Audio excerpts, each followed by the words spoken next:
In 2025, Bangladesh witnessed a dramatic homecoming.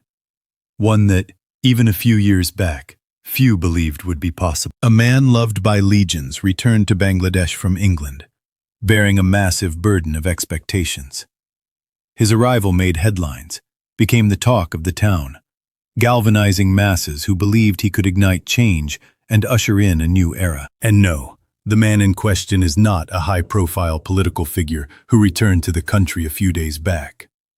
It is Hamza Choudhury. Hamza, a Leicester City midfielder, switched national allegiance and arrived to join the national team in March, and proved to be the catalyst that rekindled the nation's love affair with football, marking 2025 as the year Bangladesh footballed again. Result-wise, Hamza's arrival did not lead to any remarkable change.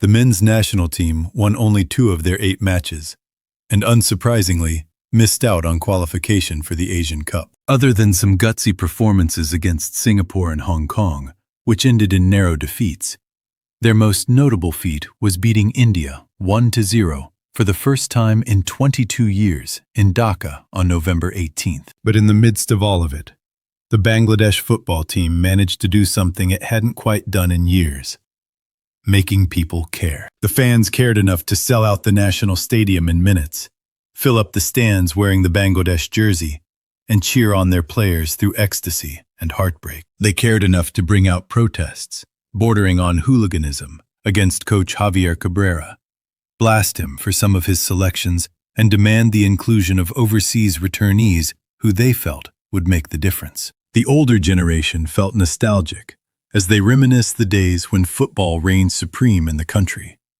while the younger generation started dreaming of finally having a national team they can get behind. Hamza is the face of this change. He has won hearts by pouring his soul on the field and fighting for the flag in every match, his passion further endearing him to the fans. His arrival has also seemingly opened the floodgates with other Bangladesh origin players from overseas, like Shamit Shom, Fahamedul Islam, and Zion Ahmed following in his footsteps, and more are reportedly in line. While the men's team rediscovered relevance, the most concrete success of Bangladesh football in 2025 unfolded on the women's front. After winning back-to-back SAF championships, the women's team achieved historic success in June-July by qualifying for the AFC Women's Asian Cup for the first time, with Ritu Purna Chakma and co.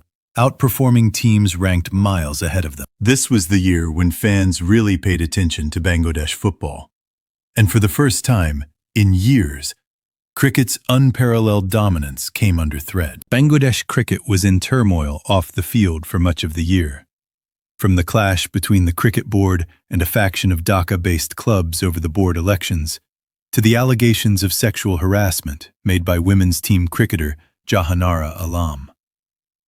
On the field, the men's and the women's teams overall disappointed. Compared to cricket, Bangladesh did better in some other, lesser talked about sports. The under-21 men's hockey team won the Challenger Trophy for finishing best among the bottom 8 sides in the 24-team FIH Hockey Junior World Cup. Archers won gold and silver in Asia Cup Stage 2, a bronze at the Asian Archery Championships.